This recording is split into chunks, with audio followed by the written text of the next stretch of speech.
Nilinaw ng Department of Agriculture na hindi nila gustong ibalik ang buong kapangyarihan ng National Food Authority sa pamamahala ng bigas sa bansa. Sa pagdinig ng komite sa Senado na pinamumunuan ni Senadora Cynthia Villar hinggil sa pagrepaso sa Republic Act No. 11203 o Rice Tarification Law, inahayag ni Agriculture Secretary Francisco Chu Laurel Jr. sa mga senador na wala silang balak na ibalik ang buong kapangyarihan ng NFA sa pagbili at pagbenta ng bigas. Sa gitna na rin ito ng mga irregularidad na kinasasangkutan ng ahensya. Iginit ni Chu Laurel na hindi binibigyan ng otoridad ang kahit sino man sa NFA at hindi rin nila hahayaan sa DA na mangyari ulit ang mga umano'y korupsyon sa loob ng tanggapan. Pinakahuling paraan din anya na gagamitin ang NFA sa pag-aangkat ng bigas, ngunit sa patnubay ng isa o kahit dalawang opisyal ng pamahalaan.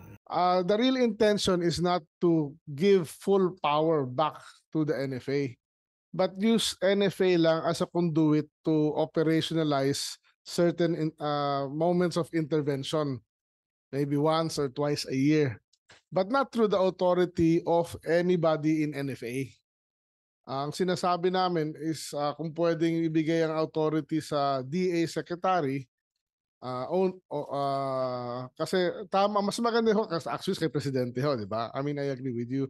But ang tingin ko lang is the President is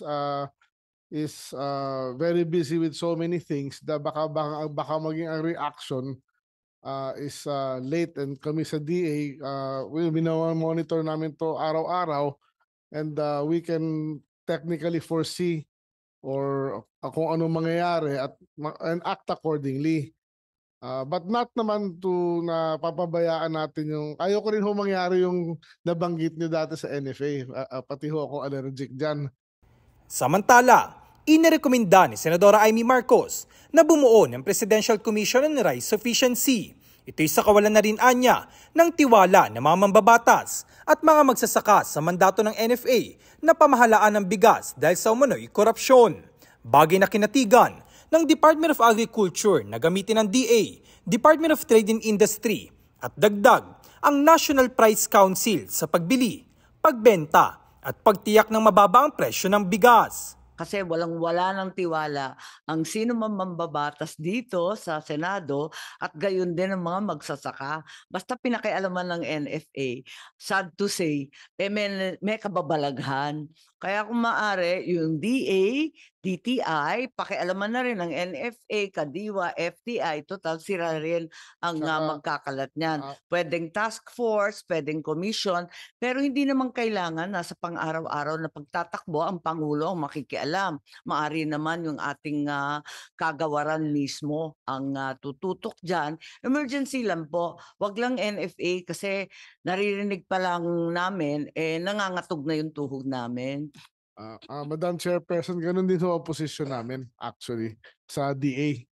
Ganun din ho ang posisyon namin. Not NFA, but yung ang dadagdag ko lang ho doon, yung tama ho yung nabanggit nyo, DTI and maybe DA plus yung National Price Council. Nanindigan ng mga senador na hindi dapat ibalik sa NFA ang kapangyarihan nito para mag-stabilize ng bigas dahil sa sinasabing kababalaghan sa ahensya. Sinabi ni Senate Committee on Agriculture Chairman Senadora Cynthia Villar, kung maaari ay si Pangulong Ferdinand Marcos Jr. na lamang ang kumuha ng kapangyarihan at pamahalaan ang bigas sa halip ang NFA. Bakit sa trader binenta? Bawal yun eh. Bawal yun. Sa Rice Tarification Law. Tapos ngayon, gusto nila ibalik sa inyo yung power. We cannot agree to that talaga. Oo. Kung gusto ng President of the Philippines, kunin niya yung power, but not to NFA. Kaya, we have very bad experience sa NFA. Lahat kami, we have very bad experience sa NFA. Yes? Para sa Bombo Network News, ako si Bombo JC Galvez, nag-uulat para sa #1 and most trusted radio network in the country, Bombo Radio Philippines, Basta Radio. Bombo!